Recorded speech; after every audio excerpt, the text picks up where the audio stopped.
ऐसे थानाध्यक्षों के विरुद्ध भी कार्रवाई कर दी जाए। जो 20 अप्रैल से भारत सरकार के आदेशानुसार विभिन्न गतिविधियों को संचालन अनुमन्य किया जा रहा है, उसका निर्देश अभी जो है आज ही शासन से जारी किया जाएगा। भारत सरकार की व्यवस्था के क्रम में प्रदेश में प्रारंभ किए जाने वाले कार्यों तथा गतिविधियों के संबंध में सभी आवश्यक सावधानी बरती जाएगी। प्रत्येक यूनिट की सावधानियां तय की जाएंगी। जो इंडस्ट्रियल यूनिट या जो भी यूनिट्स चालू होंगी, यह सुनिश्चित किया जाएगा कि प्रत्येक यूनिट में थर्मल स्कैनर, सैनिटाइजर आदि की पर्याप्त व्यवस्था रहे और हर हाल में सोशल डिस्टेंसिंग का पालन सुनिश्चित किया जाए। केंद्र सरकार द्वारा जारी किए गए नियमों को अधिकारीगण पढ़ लें तथा कार्य योजना तैयार कर लें, ये निर्देश भी दिए गए हैं। आज चूंकि शासनादेश जारी हो जाएगा और आज से 20 तारीख तक समय है, तो सभी जिले के अधिकारी, जिला मजिस्ट्रेट विशेष रूप से उनके सभी अधिकारी अनुमन्य गतिविधियों के विभिन्न जो है उनके लिए विभिन्न जो निर्देश होंगे उसकी समीक्षा करके सभी कार्रवाई सुनिश्चित करेंगे। सभी शासनादेश जो जारी होंगे उनको सावधानी पूर्वक स्पष्ट तौर पर स्पष्ट आदेश उल्लेख करने का भी माननीय मुख्यमंत्री जी ने आदेश दिया है। प्रत्येक जनपद के चिन्हित अस्पतालों में इमरजेंसी सेवाएं सक्षम स्तर से अनुमति के पश्चात ही संचालित होंगी। इमरजेंसी सेवाओं के संचालन के लिए स्वास्थ्य एवं चिकित्सा शिक्षा विभाग के प्रमुख सचिव प्राथमिकता पर व्यवस्था सुनिश्चित करेंगे।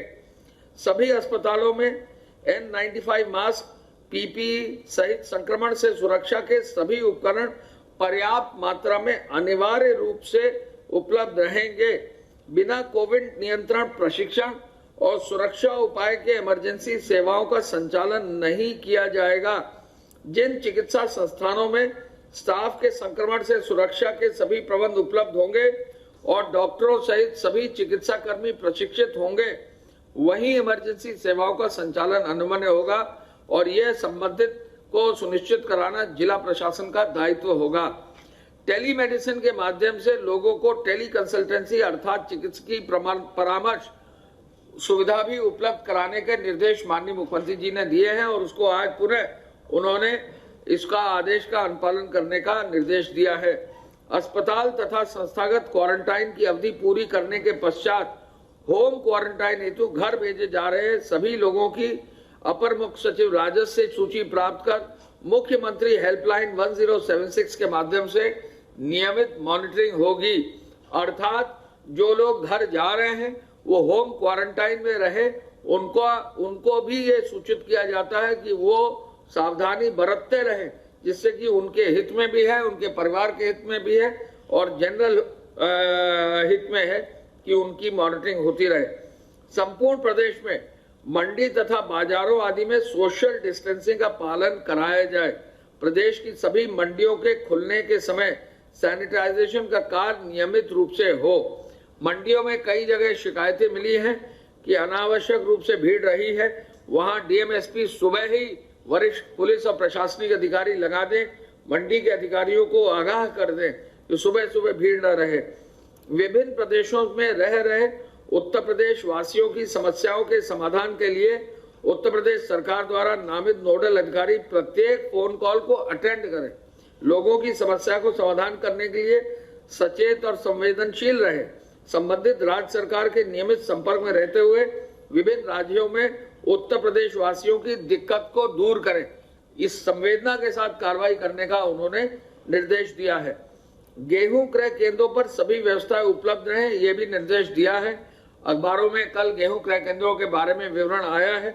आपको मालूम है कि अब गेहूं का क्रय कल से शुरू हो गया है और कई क्रय केंद्रों पर क्रय कल ही हो गया है, लेकिन यह भी सुनिश्चित किया जा रहा है कि कहीं भी MSP से नीचे कोई क्रय ना हो और आज ही संभवतः जो फार्मर्स प्रोड्यूसिंग सोसाइटी FPOs है उनके भी आदेश जारी हो जाएंगे, जिसे गांव स्तर पर जो क्रय करना है वो कार्रवाई भी कर ली जाएगी।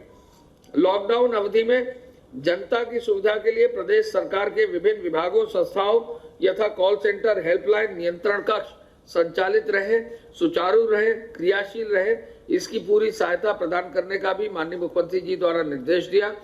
कम्युनिटी किचन की व्यवस्था को सुदृढ़ करते हुए अधिक से अधिक जरूरतमंदों को लाभान्वित किया जाए, ये आदेश भी उन्होंने दिया।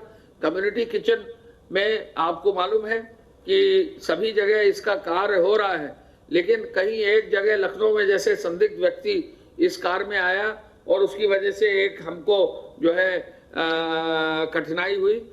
हम बताने में मुझे खुशी है कि लखनऊ प्रशासन ने जितने 32 लोग उस कम्युनिटी किचन में थे जो कैंट बोर्ड द्वारा संचालित था, उन 32 के 32 लोगों का, जो वहां 3 पुलिस के अधिकारी थे उनका, और जो कैंट के पूरे 50 पुलिस के अधिकारी थे, सबका कल टेस्ट कराकर सबकी नेगेटिव की रिपोर्ट प्राप्त कर ली है। तो सदर क्षेत्र में जो कल एक दिक्कत आई थी उसका समाधान जिला पुलिस और जिला प्रशासन ने कर लिया है। लेकिन ये निर्देश पूरे प्रदेश के लिए है कि किसी भी सूरत में किसी भी कम्युनिटी किचन में संदिग्ध लोगों को बिना अनुमति के न दिया जाए। डीएम्स, जिलाधिकारी विशेष सतर्कता बरते। इस आपदा समय में सभी जरूरतमंदों को तत्काल खाद्यान्न उपलब्ध हो जाए, यह निर्देश भी माननीय मुख्यमंत्री जी द्वारा दिया गया।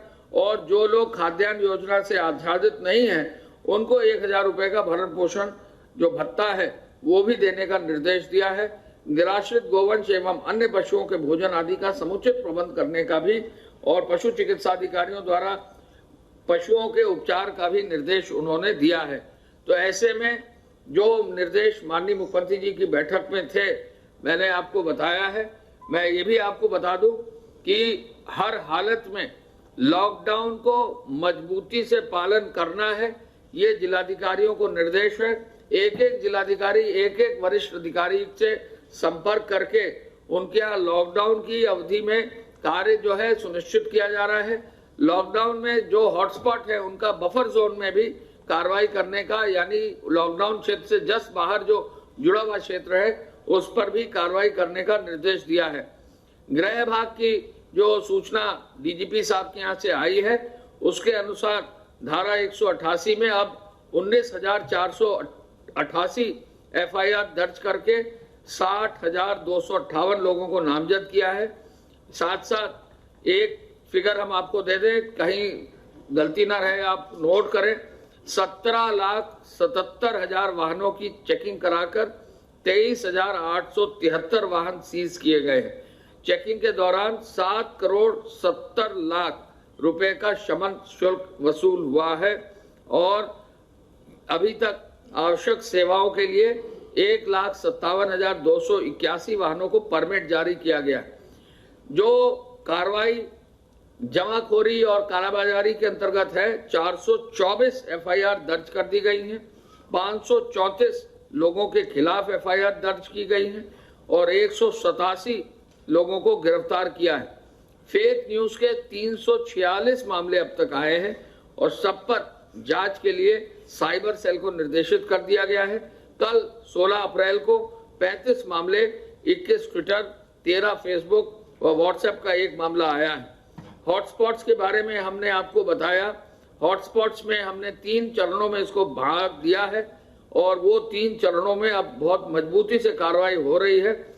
और प्रथम चरण में 178 हॉटस्पॉट हैं, द्वितीय चरण में 84 हॉटस्पॉट हैं और तृतीय चरण में जो जनपद बढ़े हैं उनमें 7 हॉटस्पॉट्स चिन्हित किए हैं।